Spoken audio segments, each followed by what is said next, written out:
Tata AIG Medicare and Tata AIG Medicare premier दोनों ही plans के रिगार्डिंग मुझे बहुत सारी रिक्वेस्ट मिली हैं कि इन दोनों प्लान को कंपेयर करें। दोनों ही प्लान में क्या क्या फीचर्स में डिफरेंस है, बेनिफिट्स में क्या क्या डिफरेंस है और प्रीमियम्स में कितना डिफरेंस आता है और हमें कौन सा प्लान सेलेक्ट करना चाहिए, मेडिकेयर या फिर Medicare premiere.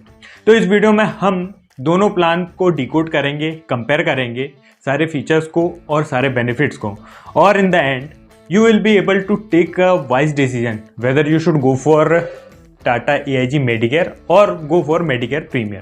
So watch this video till end. सबसे पहले हम बात करते हैं कि क्या क्या कॉमन है इन दोनों ही प्लान में, और उसके बाद हम डिस्कस करेंगे कि क्या क्या डिफरेंट फीचर्स हैं दोनों प्लान में।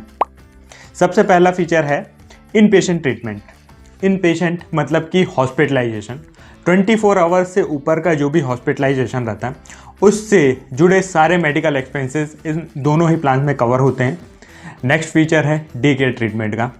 ऐसे ट्रीटमेंट जो कि 24 आवर्स से ज़्यादा के हॉस्पिटलाइजेशन की ज़रूरत नहीं पड़ती, इनमें कुछ घंटों के प्रोसीजर में ही हो जाते हैं, बट इनकी मेडिकल कॉस्ट हाई होती है। ये प्रोसीजर्स टेक्नोलॉजिकल एडवांसमेंट के कारण जल्दी हो जाते हैं। ऐसे ट्रीटमेंट भी दोनों ही प्लान में कंसिडर्ड हैं, जिनकी एक लिस्ट है 540 प्लस ट्रीटमेंट्स की। इसके अलावा हमें वैक्सीनेशन कवर मिलता है human papilloma virus and hepatitis B के लिए, जिनके लिए 2 साल का वेटिंग पीरियड होता है। इसके अलावा anti rabies vaccine and typhoid vaccination का भी कवर मिलता है, जिनके लिए कोई वेटिंग पीरियड नहीं है। इसके अलावा हमें मिलता है कंपैशनेट ट्रैवल।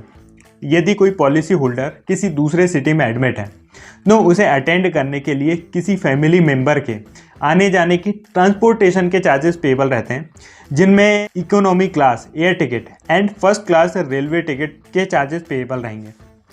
नेक्स्ट फीचर है ऑप्शनल एक्सीडेंटल डेथ राइडर का, जिनमें आपके बेसिक सम इंश्योर्ड के बराबर, उसके 100% के बराबर सम इंश्योर्ड पेबल रहता है एक्सीडेंटल डेथ के केस में।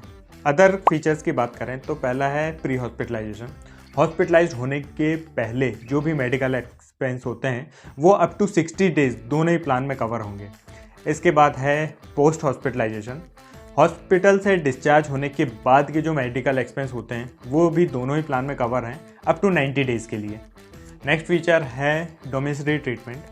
जब किसी पेशेंट की मेडिकल कंडीशन इतनी क्रिटिकल होती है कि उसे किसी भी हॉस्पिटल में एडमिट नहीं कराया जा सकता या फिर आसपास किसी हॉस्पिटल में बेड अवेलेबल ना हो, तो ऐसे ट्रीटमेंट को डोमिसाइल ट्रीटमेंट कहते हैं, जो कि हमारे घर पे होता है, जो कि यदि 3 दिन से ऊपर होता है तो यह दोनों ही प्लान में कंसीडर है।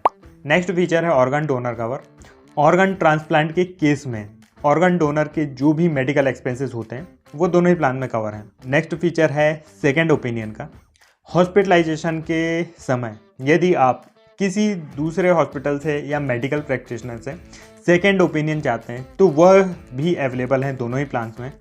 इसके अलावा एक यूनिक बेनिफिट है जो कि दोनों ही प्लान्स में अवेलेबल है इन पेशेंट डेंटल ट्रीटमेंट का, जिनमें आप रूट कैनाल, एक्सट्रैक्शन, फिलिंग जैसे ट्रीटमेंट करा सकते हैं, जो कि after 2 claim free year available रहेंगे, और इनके लिए मैक्सिमम अप टू 10,000 रुपीज़ तक के चार्जेस अवेलेबल रहेंगे।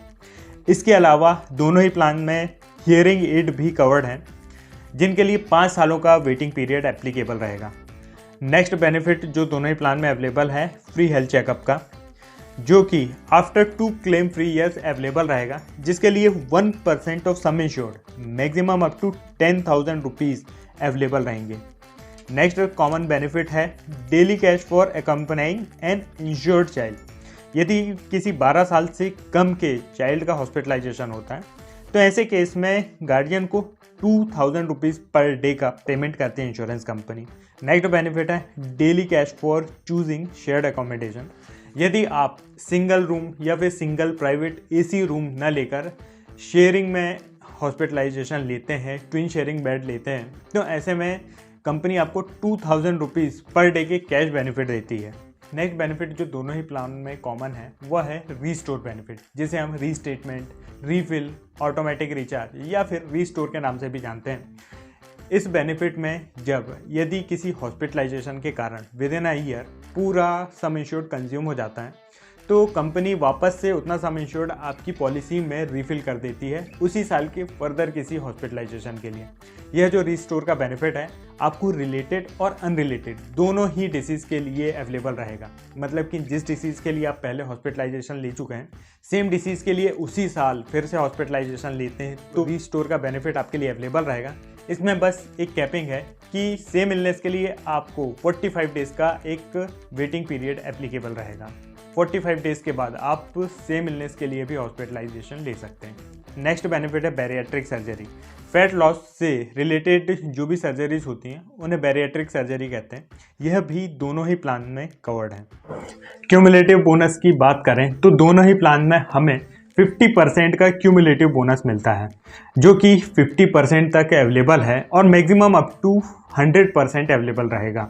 मतलब कि सिर्फ 2 ही सालों में हमारा जो बेसिक सम एश्योर्ड है वह डबल हो जाएगा। ये तो थे दोनों ही प्लान्स के कॉमन फीचर्स। चलिए अब देखते हैं कि क्या क्या फीचर्स डिफरेंट है दोनों प्लान में और ऐसे कौन से फीचर्स हैं जो कि मेडिकेयर प्रीमियर प्लान में तो अवेलेबल हैं लेकिन मेडिकेयर प्लान में अवेलेबल नहीं है। सबसे पहले बात करते हैं सम एश्योर्ड की।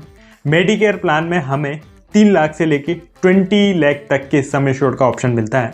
वहीं मेडिकेयर प्रीमियर में 5 लाख टू 50 लाख तक के सम एश्योर्ड का ऑप्शन मिलता है। एम्बुलेंस कवर की बात करें तो मेडिकेयर प्लान में हमें 2000 रुपीज़ पर हॉस्पिटलाइजेशन के चार्जेस मिलते हैं एम्बुलेंस के लिए। वहीं मेडिकेयर प्रीमियर प्लान में 5000 रुपीज़ पर हॉस्पिटलाइजेशन के चार्जेस हमें मिलते हैं। नेक्स्ट बेनिफिट है मैटरनिटी का, जो कि सिर्फ मेडिकेयर प्रीमियर प्लान में अवेलेबल है, मेडिकेयर प्लान में अवेलेबल नहीं है। मैटरनिटी के लिए अप टू 50,000 रुपीज़ तक के चार्जेस अवेलेबल रहेंगे यदि बेबी बॉय होता है तो, और यदि बेबी गर्ल होती है तो उसके लिए अप टू 60,000 तक के चार्जेस अवेलेबल रहेंगे। मैटरनिटी के लिए 48 मंथ्स का वेटिंग पीरियड एप्लीकेबल रहेगा। इसके अलावा प्रीमियर प्लान में न्यूबॉर्न बेबी कवर भी अवेलेबल है, जो कि maximum up to 10,000 rupees available है। इसके अलावा फर्स्ट ईयर के वैक्सीनेशन भी अवेलेबल हैं प्रीमियर प्लान में, जिसके लिए बेबी बॉय के लिए up to 10,000 rupees and baby girl के लिए अप टू 15,000 रुपीज़ तक के चार्जेस अवेलेबल हैं। प्रीमियर प्लान में ओपीडी कवर भी अवेलेबल है, जो कि मेडिकेयर प्लान में अवेलेबल नहीं है। इसके अलावा मेडिकेयर प्रीमियर प्लान में एयर एम्बुलेंस का ऑप्शन मिलता है, वहीं मेडिकेयर प्लान में हमें एयर एम्बुलेंस का बेनिफिट नहीं मिलता है। इसके अलावा मेडिकेयर प्रीमियर प्लान में हमें ग्लोबल कवरेज का ऑप्शन मिलता है। यदि किसी डिसीज़ के लिए आपका इंडिया में पहले से इलाज चल रहा है और उसी डिसीज़ के इलाज के लिए आप आउटसाइड इंडिया जाना चाहते हैं तो आपको मेडिकेयर प्रीमियर प्लान में ग्लोबल कवर भी मिलता है। इसके लिए कंडीशन है कि आपको पहले कंपनी से प्री अप्रूवल लेना होगा। इसके लिए आपको सिर्फ बेसिक सम एश्योर्ड और आपका बोनस अवेलेबल रहेगा। रीस्टोर का बेनिफिट इसमें नहीं मिलेगा। इसके अलावा ग्लोबल कवर में सिर्फ हॉस्पिटलाइजेशन कवर होगा, उसके अलावा और भी कोई चार्जेस कवर नहीं होंगे। इसके अलावा मेडिकल प्रीमियर प्लान में हमें कंज्यूमेबल्स के बेनिफिट मिलते हैं जो कि इनबिल्ट हैं। कंज्यूमेबल्स क्या होते हैं? जैसे कि पीपी किट, सीरिंज, ग्लव्स और इस टाइप के जो आइटम होते हैं हमारे नॉर्मल हेल्थ इंश्योरेंस में कवर नहीं होते हैं। इसे कवर करने के लिए ज़्यादातर हेल्थ इंश्योरेंस कंपनी हमसे अलग से प्रीमियम चार्ज करती हैं, बट इस प्लान में विदाउट एनी एक्स्ट्रा प्रीमियम यह बेनिफिट इनबिल्ट है। मेडिकेयर प्लान में यह बेनिफिट अवेलेबल नहीं है। इसके अलावा मेडिकेयर प्रीमियर प्लान में हमें प्रोलॉन्ग्ड हॉस्पिटलाइजेशन का बेनिफिट मिलता है। इसमें यदि हॉस्पिटलाइजेशन 10 डेज से ज़्यादा का होता है तो insurance company 1% of sum assured का पे आउट करती है लमसम में। एक्सक्लूजन्स की बात करें तो मेडिकेयर प्लान में 3 इयर्स का वेटिंग पीरियड एप्लीकेबल रहेगा प्री एग्जिस्टिंग डिसीज़ के लिए। वहीं मेडिकेयर प्रीमियर प्लान में प्री एग्जिस्टिंग डिसीज़ के लिए ओनली 2 इयर्स का वेटिंग पीरियड एप्लीकेबल रहेगा। मेडिकेयर प्रीमियर प्लान में जो मैटरनिटी का कवर है उसके लिए 48 मंथ का वेटिंग पीरियड है। इनिशियल वेटिंग पीरियड 30 डेज़ का ही प्लान में कॉमन है। इसके अलावा स्पेसिफिक वेटिंग पीरियड जो कि स्लो ग्रोइंग डिसीज़ के लिए होता है, जैसे कि हर्निया, कैटरैक्ट, नी रिप्लेसमेंट, इस टाइप के जो भी ट्रीटमेंट हैं उनके लिए 2 साल का वेटिंग पीरियड दोनों ही प्लान्स में एप्लीकेबल रहेगा। प्रीमियम्स की बात करें तो टाटा AIG मेडिकेयर प्लान का प्रीमियम प्रीमियर प्लान से कम होता है, मेडिकेयर प्लान का जो भी आप प्रीमियम पे करते हैं उससे 20 to 30% एक्स्ट्रा अमाउंट आपको मेडिकेयर प्रीमियर प्लान के लिए पे करना होता है। यदि आपका मेडिकेयर प्लान का प्रीमियम 10,000 रुपीज़ है तो आपके मेडिकेयर प्रीमियर प्लान का प्रीमियम 12,000 to 13,000 रुपीज़ हो सकता है। तो दोस्तों ये था Tata AIG Medicare and Medicare premier plan के बारे में। आप अपनी नीड्स एंड बजट के अकॉर्डिंग दोनों में किसी भी एक प्लान को चूज़ कर सकते हैं। दोनों ही प्लान बहुत अच्छे हैं। दोस्तों यदि आपको इस वीडियो से रिलेटेड या इन दोनों प्लान से रिलेटेड कोई भी डाउट है तो आप नीचे कमेंट करके पूछ सकते हैं। यदि आप हमारे साथ अपने हेल्थ इंश्योरेंस की प्लानिंग करना चाहते हैं तो नीचे दिए नंबर में व्हाट्सअप कर सकते हैं। दोस्तों यदि वीडियो अच्छा लगा हो तो इसे लाइक ज़रूर करें, चैनल को सब्सक्राइब करें। मिलते हैं नेक्स्ट वीडियो में। धन्यवाद।